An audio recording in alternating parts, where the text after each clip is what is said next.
Direct from Foxborough, Massachusetts, the gem of Norfolk County, and taped at the studios of Foxborough Cable Access.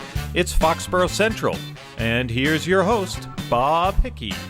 And welcome to another fantastic episode of Foxborough Central. I am Bob Hickey. I am your host, and I am very pleased that you have taken the time to join me and my guest as we talk about the people, events, and organizations that make Foxborough truly the gem of Norfolk County. Now, as you go through life, you meet some interesting people and you hear some interesting things, and in this case, we've done both through our wonderful I'll call her booking agent, volunteer extraordinaire, Jury Love. Big shout out to you, of course. I'd like to introduce you to my new friend, Ken Paiva. Ken, how are you doing today? I'm well, thank you, Bob. Well, it's a pleasure to have you here, and we are going to talk about books. You are a newly published author. You have a wonderful book out by Ken Paiva called When Night Awakens. When Night Awakens, I had the opportunity to read it, by the way, and I love that. I couldn't put it down. It took me a day and a half, and my wife got a little mad at me because I stayed up late reading it, and I was a little bit shattered the next day. But to my detriment, to your credit, why don't you tell us a little bit about When Night Awakens? Okay, well, When Night Awakens is a book of historical fiction. It takes place during the Battle of the Bulge, which is towards the end of World War II. And despite the fact, though, that it's a book about World War II, it's really a book about people, and it's about the struggle for humanity in the worst possible times, in the throes of war.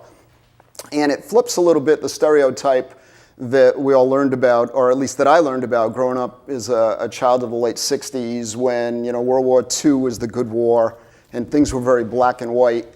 And we were the good guys, and at the time the Germans were the bad guys. It plays with that stereotype a little bit, and is more of a focus on people in, like I said, their struggle to maintain humanity in the worst possible of times. The interesting part about flipping that paradigm is that when you take the people and you take the uniform off them, there are still good people and there's still bad people. And I think what you're saying is that you create it on an individual basis as opposed to just one side against the other, which, by the way, is very accurate. You did a remarkable job of doing that. Well, thank you. The story is set, as you say, during the Battle of the Bulge. And it was very graphically detailed, your setting. And some people sort of give short shrift to that, but I think it enhanced the book so much by the sights and the smells and the feel and the texture that you gave to it. So I really enjoyed the read. I know that folks out here in TV land and on the internet don't have the opportunity yet, but perhaps you will. I'm going to go ahead and get some contact information right now, Ken.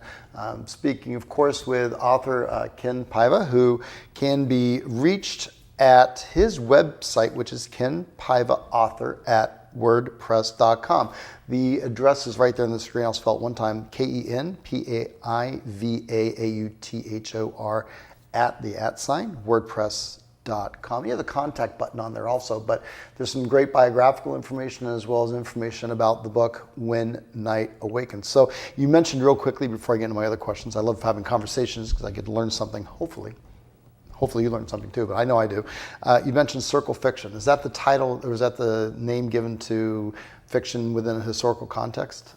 No, historical fiction is it's a genre that basically is a very wide breadth, right? Mm-hmm. I mean, it's everything that has some basis of history as its starting point. So that's kind of where this falls. I could call it literal fiction to some degree, which is more the character studies, but I think for where it is and for what it contains, it's more in that genre. Well, it was one of my favorite books, of course, is Winds of War and War and Remembrance, and read them both. It seems to pick right into that type of yes. feel, mm-hmm. With just understanding the people as opposed to just understanding the uniform. So I really enjoyed the book. So you're with Endeavor Media, is that the name of the publishing That's firm? the publishing firm, yes. Great. So what do you do in the real world? Are you a full-time author? You've made your money? This is your second millions? Or? Yeah, that's it. I write for pleasure because I'm independently wealthy. Yeah, I would love to tell you that, Bob, in all honesty. But no, I have a full-time job. I work as a program manager for General Electric here in Foxborough. And I've always enjoyed World War II and reading about World War II. And I think if you read enough and you've got a bit of a creative mind, you get ideas. And that's kind of what happened. This concept kind of fell out. And I do have a friend whose son works for a publisher. And I kind of reached out to him and basically said, hey, I have this idea. Is it worth developing? And he kind of went over it with me, kind of guided me through the steps. I was kind of hoping he would, take me on. He works for Penguin. So I was hoping he'd take me on and I'd get a book published by Penguin out of the gate. But he told me that, he says, I can't get my own stuff looked at by Penguin. So, you got to do it the old-fashioned way. Start at the bottom. And but you know what? Exactly. It's available and it's for sale. You can buy it right now, in fact. It's available on Amazon.com. You can either buy the paperback version, it's under $10, or you can also get it for your Kindle if you're going to the beach and you're of that mind. Kindle is the way to go also. So it's available on Amazon.com. Mm-hmm. Very easy to find. When Night Awakens. So I think we all have a little bit of a Walter Mitty moment where we think, oh, what a great story. I could do something like that. When did you come to that realization? It's one thing to work for GE and to be a fan of the genre. Maybe you read some Michener, some Uris, some Herman Wouk, but to turn that into getting the typewriter out and starting to actually do stuff, that's a bit of a step. Well, yeah. I mean, I've had the inkling to write for a while, and I've been told that I can write. I was told that I've got talent in that area.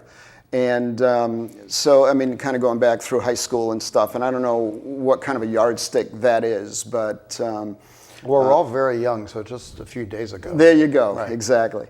But, and even writing cards out, my wife has me, tells me I need some words to say for this or something. So, it's one of those things that you get the idea and you say, hey, maybe something can develop. And I think having talked to my friend's son about it and getting his kind of, I like what you've started with. I think you should develop it. And then a little bit of coaching kind of went a long way to bringing this to reality. Okay, great. So coaching, when you say, do you just reach out to 1-800-COACH-ME, or who is your support network, and how do people encourage you? Because I always read in the back of a book, I give great thanks to so-and-so, including my dog, for long patient walks and all these people that come together. Did you have that type of a network, support people, or? Yeah, it kind of developed as the book went along. It started with, this guy who kind of gave me some pinpoint information. I gave him a draft, and he bled all over it. It came back, and he was basically saying, when you're writing, you've got to show. Don't tell. Don't tell your story, because I'm technical by nature. I'm an engineer. That was going to be a question I asked, because writing service manuals and doing specs and creating contracts and doing a Gantt chart is so different than making a storyboard. I guess a Gantt chart is more like a storyboard, but still, it just seems like such a different. It is. So, it's really interesting you mentioned that, because that was going to be my next question. Very different style of writing, but he kind of impressed upon me the need to tell, or to show, don't tell. And when I applied that filter, if you will, to my writing, everything was kind of, all right, am I telling a story? Am I getting too detailed in the description, or is it visual? Because, you mentioned earlier that, the touch, the feel, that was kind of there for you. And that's really what you want to do when you write a book, is to make your reader sense what's going on and get that feel. Well, it absolutely allowed me to immerse myself into it, and actually it forced me to immerse myself into it. And I hope I'm not going to give away the books. That's not the furthest thing I want to do, which you can get at Amazon.com. But the texture of the road, and you could almost feel the shrubbery and get the sense of kind of ducking down behind in the gully as they were hiding from the enemy. And it's just, I was there. You had me roped in. So that's good. You pulled me into the story. I suppose that's what you want to do, right? Exactly. All right. So we're, of course, talking to Ken Paiva. He is the author of the soon-to-be award-winning novel, When Night Awakens. It's historical fiction. It is a tremendously easy is not the word. Compelling read is the word I'm looking for.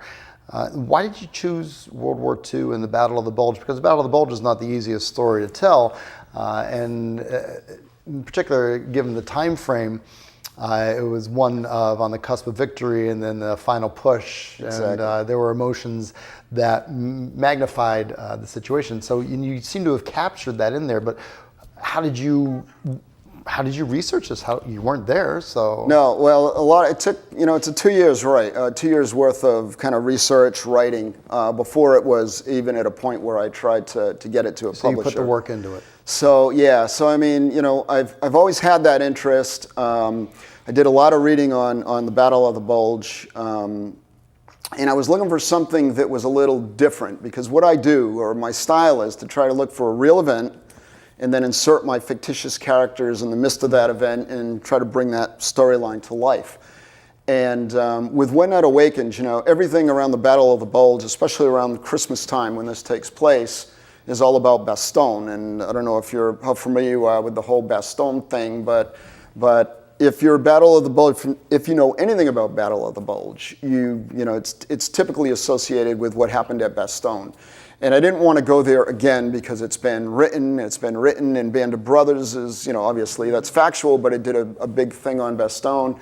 And so I ended up looking for something else. And I found that there was this horrendous battle that took place in Eschdorf, which is in Luxembourg, in that same time frame, which had gotten very little press, very little media, even historically speaking. I had to struggle to find information about it. Okay. And at the same time, I was reading another book about the civilian toll during the Battle of the Bulge. And so that got me thinking about the people side of Sure. the war. And so, it kind of came together as, there's really nothing out there, fictionally speaking, that at least I was aware of, that kind of pulls the two of these together and actually talks about the craziness. Because as you mentioned, that was the last gasp effort that Hitler had to try to bring the Allies to the negotiation table. And it was very chaotic because the Allies virtually thought the war was won. Right. The Germans went through a piece of the Ardennes that was very quiet, and everything was flipped on its head. And towns that were liberated weeks ago were suddenly now under German control again. So it lent itself well to telling that story. And that is a great way of setting the table for some of the scenes where they're in the basement and the townspeople are gathered and executed and persecuted as the Gestapo were increasingly, I don't know if desperate is the word, but increasingly trying to, in their side, know who the enemy was. Exactly. So it was very well told and interwoven with the personal story of your main characters who were, I'm not going to give it away, don't worry, Amazon.com, you know how to get a hold of it.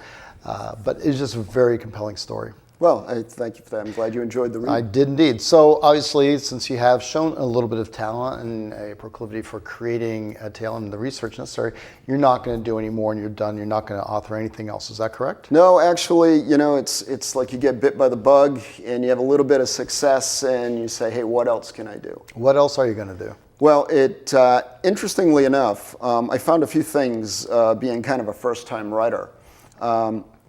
I found that as you do research, if you're not afraid to reach out to people, people are very anxious and willing to help you. I also found that authors tend to be very approachable. And so I found a little bit of information. I actually came across a researcher when I was putting this together. I was reaching out to different people. I wanted to understand the number of townspeople that were in Eschdorf during that time, and I made some good contacts. One of the people that was very responsive was a researcher out of Canada, and she had some information, but her expertise was really in the France side. Okay. And so... Because Eschdorf is in Luxembourg. Yeah, exactly. She didn't really play into this book, but you asked about what else is kind of down the pike. Well, I had come across a little bit of information about St. Anne during the German occupation of France. St. Anne was the largest psychiatric hospital in France. And during the occupation, the Germans appropriated it for their use. They kind of did it in bits and pieces, but the end result is that they appropriated it, and there were stories out there about people being put on the street. And so, I reached out to her, and it turned out she was going to France right about the time I reached out to her. And she gave me some great information and played in the archives because it's it's a story that I've never seen historically documented. It's a story that has very little fictional. I haven't seen it anywhere in fiction. So I got the idea of writing a story about the coming of age of a brother and sister. And the sister, her family's been decimated by the fortunes of war. She's in this psychiatric hospital. The Germans come in, and she finds herself on the street. And it's about, storyline is about her search to locate her brother, who has been taken in on his own, and he's living with a school teacher who happens to be a kind of a small cell but a low-level resistance leader. Okay. So it's kind of the story of her trying to find him while he's kind of not wanting to be found. Not wanting to be found, keep a low profile, and kind of getting involved in things where the German police and the Vichy police are starting to take an interest. Sounds like a lot of opportunity for stumbling into things and being discovered, and sounds very compelling. It's hopefully it's another interesting read. It's complete. I'm actually trying to get it out there. I was trying to find an agent for this particular book, just to give me more marketing capability. So we'll see where that goes. That's still in process. Are we allowed to share the name yet? Or is this a big secret? Well, no, I can certainly share the name. However, I should warn you that, a lot of times when you work with a publisher, they suggest other names. This was not, When Night Awakens was not the original name for this book. You had a working title for them. So what was the working title for When Night Awakens? The working title for this was When Shepherds Roar. And give me a second. Think about that. Okay. That's really interesting. Yeah. Again, this book is available on Amazon.com. It's under $10. You can get it. It's called When Night Awakens. Also for your Kindle, you can purchase it for download. It's a very, in my opinion, it's right up there with historically accurate fictional stories in the World War II genre. But even if you're not a World War II fan, the personal story is one that I think it'll reach you and touch you. So really, it's a great read and well worth the time. So When Shepherds Roar, that's interesting. I'm going to chew on that for a little bit. I like it. I can see it. Yeah, I think your people who advise you probably gave some solid advice. I think under both titles, I can see it. Wow, that's interesting. All right, so that's not nothing that you care about. Yeah. But let's talk about the working title for the new one. Yeah, so the working title for the new book is called Light Through a Fractured Lens, basically referring to this mentally challenged woman who is the heroine, if you will, the protagonist in the story, and kind of the fact that she's the shattered lens, but through her there's a lot of light that flows, and you'll see that obviously throughout the storyline. Wow. Okay, I can't wait to read that one when it comes out. Speaking, of course, with Ken Paiva, we're almost out of time, so I'm going to give him the final word after I give the contact information one more time. So Ken is a new author, When Night Awakens. It's available for sale on Amazon.com. You can also reach out to his website at kenpaivaauthor@wordpress.com. There's good information there, his bio about this book, as well as about his upcoming project. You can also follow him on Twitter, believe it or not. He's at Ken Paiva Author. So at Ken Paiva, P-A-I-V-A, author, and become a follower. Why not? You can follow him, and you can follow us here at Cable Access and also me. But the important thing right now is that When Night Awakens is for sale. It's a great read. It's a great gift for husbands, for fathers. Holidays coming up. Don't be afraid to have some fun with it and buy it and support Ken as he begins his career as an author. Wonderful read. Thank you so much for letting me read it, and thank you so much for being on the program. You get the last word, of course. Go. Well, you've said it all. I feel like McNeil Lehrer when I say that. Go. Yeah, I think you've said it all. I mean, if historical fiction, and to your point, what I've been saying, if you like people's stories, because it's really, I think, more a people's story than it is necessarily hardcore World War II. I think you'd enjoy the read. Certainly really appreciate the support, and thank you so much for allowing me this time to promote it. Well, your first dip in the pool is clearly a very good read, and I can't wait to read more. So, thank Ken, you again. Thank you so much for appearing on our program, and thank pleasure. you for being here today as we spoke with Ken Paiva, author of When Night Awakens. Of course, the folks here at Cable Access who make this program possible, we couldn't do it without them, so I'm going to give my thanks to Deb Storrs behind the camera, Paul Beck behind the glass, and Tyler Scharfman who edits us. Under the direction of Michael Weber, our executive director, as well as Lauren Bertar, our director of programming, we are here to make people like Ken aware of, or make you aware of people like Ken and some of the great things that happen here in Foxborough. If you'd like to appear in our program, don't be afraid to reach out to us at I'm Bob Hickey, Bob Hickey at fcatv.org. Until next time, folks, I do hope you have a wonderful day. Take care, Foxborough.